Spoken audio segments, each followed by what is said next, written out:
sa inyong loan. Eh, pwede man mo apply og 6 million, pangutan na, ma-approve pagkahana mo. So, doon na tayong mga basihanan, pilay amount yun ang ma-approve. Una, desired amount, desired loan amount, meaning, bisan pa o, namang yung mga member nga, bisan 2 million ang selling, ang ilang utangon, 1 million ra. So, depende yun sa member pilay ilang i-loan. Okay? Ikaduha, contract to sell or selling price. So, dire, insay palo po na to ani, sigo, later on. Kay siya may seller.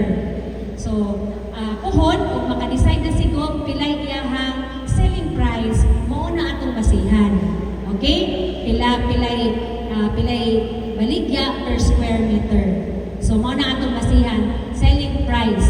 Nga makita ni nato sa contract to sell unya, mapirmahan ni GOB o sa mga individual na beneficiary sa nagtitrinasyon. Okay. Ikatulo, capacity to pay. So, kaning capacity to pay, nag-base ni sa inyong gross monthly income. Di ba nangayong ninyo kung pila inyong sweldo? Di ba? O birthday. So, mauna to siya. Ang among ibasihan na, okay, 15,000, o din niya ang malone sa pag-ibig. Naka-compute na po to per edad. No? So karon di ay sa akong pangidaron, based sa selling price, mo ni siya ang required nga sweldo para maka-avail ko sa amount sa selling price. Okay?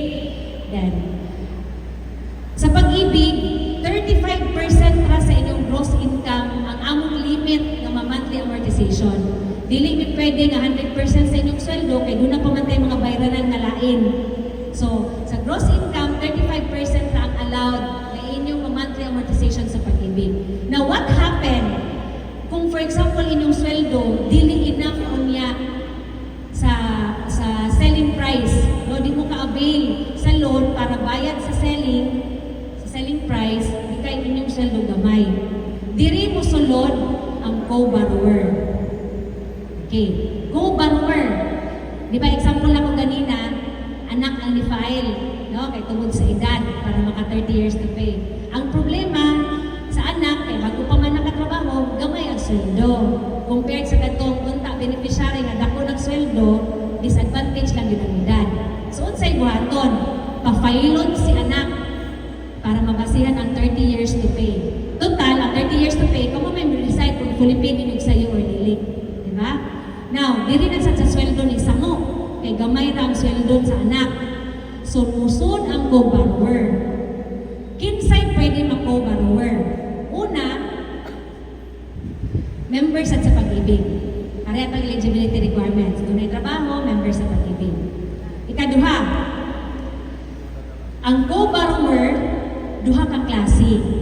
Kadtong within second civil degree by blood or by marriage. For example, ang ni-apply ang anak, ang iyang pinaka-close kin within second civil degree, ang iyang igsoon, iyang, kung nana siya anak, o nangapo na balik, so iyang anak, iyang parents, kung doon siya asawa, iyang mga in-laws. Muna siya ang within second civil degree. Lola pwede. Pero dapat, kung labas ka ng 65, di ba? Kung kani ang imong co-borrower, ang mabutang sa title, isang sa principal borrower na sa anak. Okay? So, igo na siya ni-support sa income anong ma-avail nila ang katong loan amount para sa selling. Okay? Now, kung ang inyong co-borrower beyond ang relation, kasin, angkol, auntie, kaya pwede naman po mag-co-borrower ang dili related nimo. Example, managuya. Pwede. Kaya sila may mupuyok punuan ng property na paliton. Pwede. Silingan, pwede. Best friend, pwede. Office mate, pwede. Pero ang risko ani, kamo duha ang nasa title. They become co-owner. Ang co-borrower nimo ma-co-owner sa property. Nakabala man tagwalay forever. Mag-away man gyud or magbulan. Kung sa'y may tagbo, magkagubot mo. Diba? Sa pag-ibig, dili ni siya ginadili. Kaya namang yung ubat na mo loan, nga wala dyan relative. Single, namatay ng parents, mo na dili kaabot, so mangita og kubarwar nga dili biyan atong second civil degree. So, kani pahimangno lang ni ninyo, reminders na mauna siya mahitabo, no? Kay mo na mas preferred ni nga katong close gyud ninyo nga relative. Kay para walay conflict later on in case lang ang magka-diferensya ang inyong relasyon. Pero sa pag-ibig allowed na siya. Nag-remind lang ninyo. Okay? So mao nang mahitabo kung dili enough inyong sweldo, pangita na mo co-borrower. Na bear in mind kinsa inyong i-co-borrower. And co-borrower appeal po siya sa insurance. Okay, part man siya. So in case na may tabo niya, fully paid po ng iyang percentage sa loan. Okay? Klaro? Okay, so usa na sa inyong decision ang niya pohon. Kinsay mako-borrower. So makaibaluman taan ni kay doon na may prequel report, may bawa na ninyo, pero magpaabot pa ta sa ultimate na figure which is the selling price. Kay dili ta, kulangon na ito ni-compute tanan kung wala kay selling price. Now, in connection sa selling price, usa sa among basihan ang appraisal. Kaya ang appraisal, di ba? Paggawa sa appraisal, naka-appraise naman niya sa inyong property. So we're just waiting for GOB to make your final decision. Ang appraisal, mo man to siya mo resulta sa selling price. Connected ba na sila? Okay?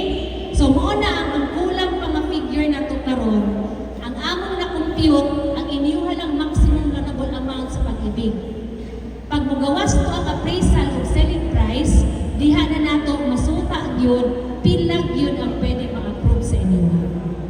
Kay basihan din nato ang upat na factor na akong i-mention. Inyuhang desired loan amount, ang ato ang contract to sell with GO, ang capacity to pay, ug ang appraisal sa property. No?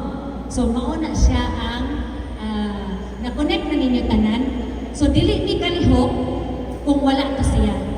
So that's why, hopefully, maka-decide na kung pilay selling price. Kaya aron mas ma-detalyo or mas kuan pa gyud nato kanang ma-detalyo nato kung pilay gyud nga voltage sa tansan.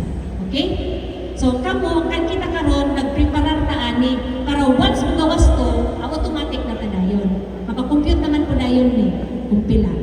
Okay? Karon pag-guide lang sa inyo kanang prequel report nga among ihatag unya sa inyong mga head sa HOA or barangay. Tan-awa na lang daan ninyo ito.